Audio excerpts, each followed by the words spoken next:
So I want to talk to you guys about something that has been happening in Africa, especially right now, 2025. I think it's something that has been in the hearts and mind of many African leaders for a long time, especially the revolutionary ones, right? How will the ban on ownership of lands impact Africans in the diaspora? Now, this is a very important discussion that I want to have with you guys. So I want you guys to drop your comment in the comment section. I want to hear from you guys how you feel about this, because some people say it's good. Some people say it's good, it's about time, you know, while others said, oh my God, it's bad because now they will not have access to own the land forever. You know, there are some African countries that were doing this before, you know, but right now many African countries are taking on right now that initiative. So we're going to talk about that, or I want to talk to you guys about that and say what my thoughts are on that. So I'm in the country called Gambia right now, and in Gambia it is still possible for you to buy a piece of land and hold a customary title on the land, right? Now, a customary title on the land is kind of like full ownership, because you own the land forever, you know, unless you transfer it to someone. So you are the holder of the land for, you know, until you transfer it to someone. However, African leaders are now changing that narrative where you have to do lease. I think Ghana actually only offer lease on land. I think 99 years or less than that. Yeah, Ghana only offer lease on land. But, you know, other African countries are taking on that initiative right now because they're trying to cut down the amount of non-Africans, is the truth, right? The amount of non-Africans that own land on the motherland. You know, a lot of people come, they buy land, and they monetize the land in a way that it disrupts the local community, right? It don't provide employment for the local community. The money is not going back to the local community, and that is a red flag, especially to the new generation of leaders that are rising up in Africa, right? That was very nice. I had to come off the camera because I was just driving now, and one police officer saw me. He just stopped me and he was just praying for me. Mashallah, that was very good. Thank you so much. I appreciate every single Gambian police officer that's on the word, that's doing an honest job helping people in this country. It's wonderful, right? So my dad just now prayed for me, and you know, it was very good. So I'm happy today. I'm very happy right now. Yeah. So back to the video, right? Talking about land ownership and how the changes are going to impact Africans in the diaspora, right? You know, Africans in the diaspora, they want to own land forever. To be honest with you, owning a piece of land forever is not necessarily necessary, because you can lease a land for 99 years. You're not going, most of us are not going to live for 99 years. Most of us won't, right? But should in case we are around or your kids are there, then they can just continue the lease. It's not a problem, you understand? It actually gives someone else the opportunity to own or to occupy that piece of land, instead of that piece of land sitting in the family for generation. But in the terms of Burkina Faso right now, where the president of Burkina Faso has made it now, all lands in Burkina Faso is state-owned lands, meaning it's under the government, meaning nobody can officially own the land outright, but you can use the land for a certain time to do what you want to do, whether it is that you want to live there or you want to use it for agricultural purposes, manufacturing purposes. Maybe you guys can comment below and let me know what is the minimum amount of years that you can lease land in Burkina Faso for right now. But it's a trend that is taking on in many African countries right now, where, you know, leaders are saying, okay, you know what happened, the lands are going, and they're not necessarily going to people who actually want the land to use it for certain purposes. As you know, land banking is another thing why a lot of people are really looking at that now, because what happens is some people will buy lands and bank it and don't use it for nothing, and they're actually looking at that right now. You know, I used to promote land banking in terms of investment purposes. Unfortunately, that's going to be something that is going to go out of style very soon in Africa, because if that initiative continue to spread across Africa to countries like even Gambia here, I mean, you have lease in Gambia here, but not like how you would have lease in Ghana or, you know, Nigeria, Nigeria, not Nigeria, you know, Ghana and other countries that only offer lease. I see Botswana is actually pushing towards that right now, you know, where the Botswanian president is saying, yo, we not give nobody no access to own no land again. All land is going to be under the state, which then give them the opportunity to protect that asset which they own, and, you know, actually make it beneficial to the people instead of outside individuals, right? People who are just foreigners, you know, quote unquote foreigners, people who are not, you know, of that country. Another reason why this initiative is going to kick in right now, because Africa is mineral rich, right? And the mineral is inside the land. You know, when you're selling a piece of land and people will say, oh my God, the price is so expensive, blah, blah, blah, blah. You know, you can dig that piece of land and find oil. Then what is going to be your statement at that time? You can dig that piece of land and find gold. What is going to be your statement at that time?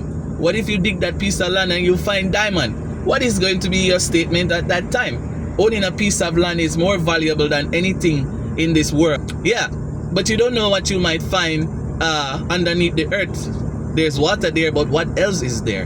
You understand? A piece of land is one of the most valuable position that anyone can ever own in this life. If you don't have land, you don't have nothing. You have fancy cars, you have all kind of other stuff. Money in the bank means nothing until you own a piece of land in your name. Now that is powerful, right? So now African leaders are making it more accessible for local people to benefit, and especially when, you know, like countries like Burkina Faso or maybe Sierra Leone and Congo and these places where there's a whole lot of resources there under the earth that is being used to make smartphones, cars and all kind of stuff. The land is very valuable, right?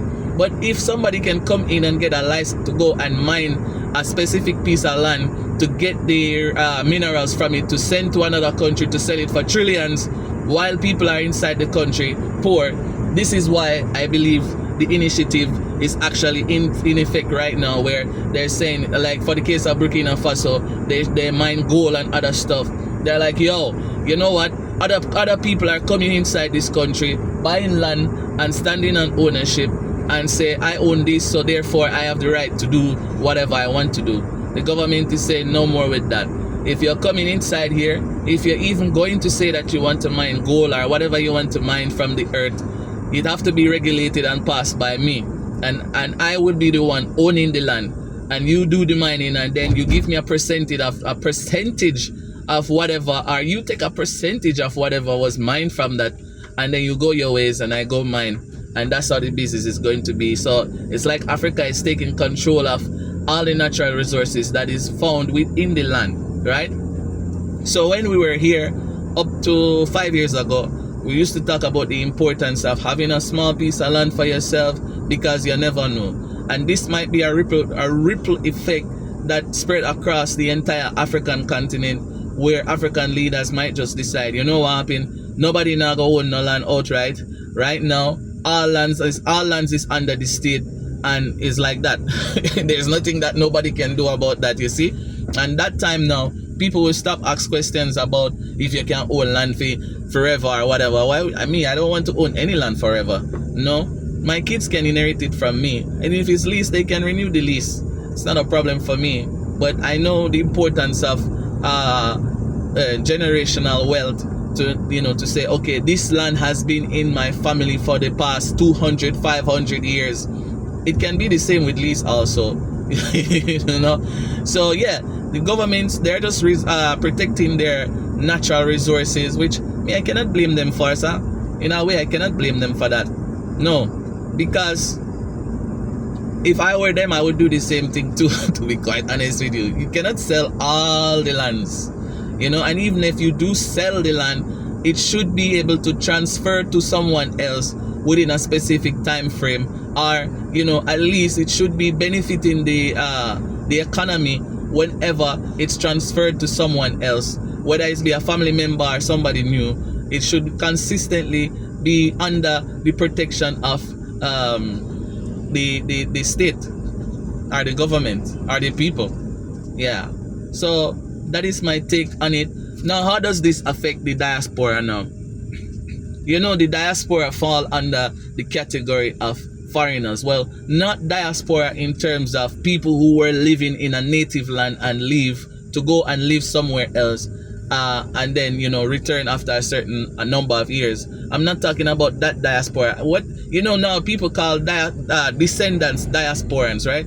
But we are all descendants of Africa. If you're never born in an African country, you are a descendant, right? You, even if your bloodline tie you there, you are still a descendant of that country. A diasporan is a person who was born inside that country, travel overseas, and, you know, return at a certain point. That is called a diaspora. So me, I would be a Jamaican diasporan because I am overseas, right? But I'm from Jamaica.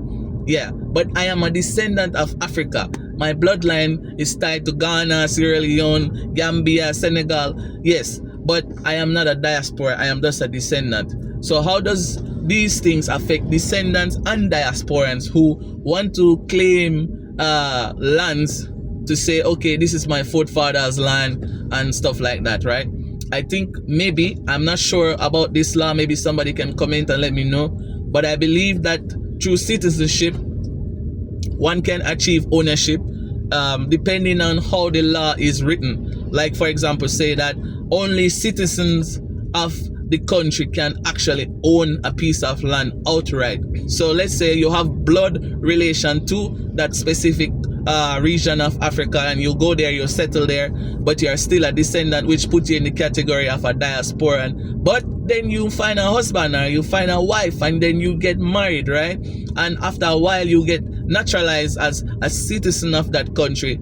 I think it then gives you access to the privilege of that country as a citizen of the country now. So it's not now that, oh, you're a descendant, now you are a citizen of that country, and then it gives you access to you know, all of those opportunity that is available for everybody else.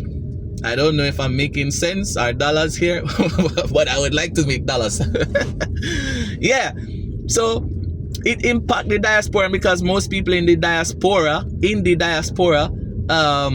want to own outright a piece of land, right?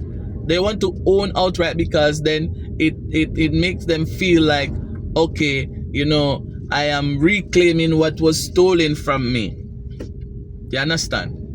To be honest, we cannot reclaim what was stolen from us unless we are willing to go to war like Ibrahim Traore right now with the rest of the world. You understand? Yes. Unless you're going to do that kind of revolutionary thing, you only can reconnect. That's the most important thing right now. Reconnect to Africa and, you know, establish yourself in a way that contribute towards Africans and Africa. And that's how you can actually find your way forward. That's what I believe anyways. I'm not telling anybody to do anything that they don't want to do that. Yo. So, you know, I was watching that news report about it. I was like, wow. So Burkina Faso has done that, and now I think it's Botswana. Yeah, I think it's Botswana. Oh my God, I hope I get the name right. Where they found the big diamond the other day. Yeah, they're like, yo, you know what happened? I'm not going to make it possible for people to just come in and just claim lands that have diamonds and gold under it. And then if anything, we have to go toe to toe with them because they have legal ownership, like what is happening in South Africa, or has been happening in South Africa, where, quote unquote, and I'm not racist or anything, but I love my people, okay? Where, quote unquote, white people, for example, right, own a large percentage of land under the Land Ownership Act, versus a large population of South Africans don't even own anything. Like they don't even have a piece of land. They have to pay rent on somebody else's land, and most time those properties are owned by foreigners. So I don't know how true that this story is, but I've seen Wadamaya go to one place in South Africa where no blacks are allowed. No black. If your skin is dark, you cannot go there, which is crazy because this is Africa. the land of dark people. So if you cannot go there, yeah, then how does that make sense? So I was like, wow, they have an entire country and nobody can go there. You see? So the reality of these things are happening right now. You see, everybody is trying to close their borders up, picking sides, So for example, in US, the Caucasian, which is Trump, is trying to keep his people close to him. He's telling them to come back home and stand with him in US. You already know the Chinese people, they stick together. You already know the Indian people, they are sticking together. You already know that everybody else is sticking together except us, our people. We are so divided. But I've seen a light where our people are coming together. Now, instead of talking, we just need action. Instead of anger, we just need understanding, empathy. You understand? And set a clear path forward. Some people say through Pan-Africanism, Marcus Garvey started that. Yeah, they can achieve that. But I say Pan-Africanism, yes. But we must first understand each other because there's a lot of things that divide us. Anyways, I'm going into another topic. Yeah, so it will impact the diaspora. It will impact the diaspora, but maybe not in a way that, is going to make it bad for everybody, As I said, even if you are a descendant, you are not a native of that country, it is still possible for you to become a native of that country. And then, that will give you access to the benefits of a native of that country, if so written in the law. Yeah?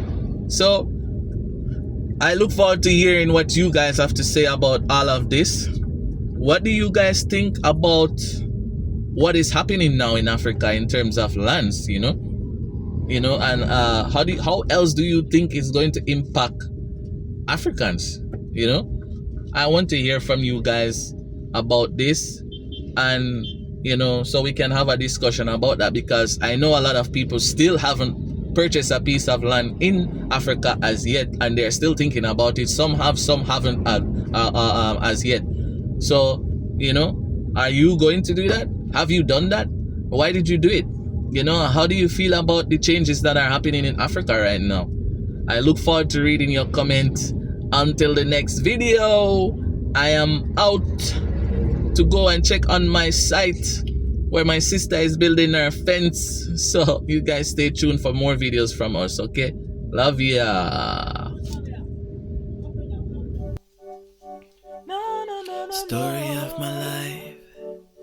This is the story of my life. Story of my life. Story of my. Oh, Yeah. yeah. Got out where me coming from. Many youths now make it out.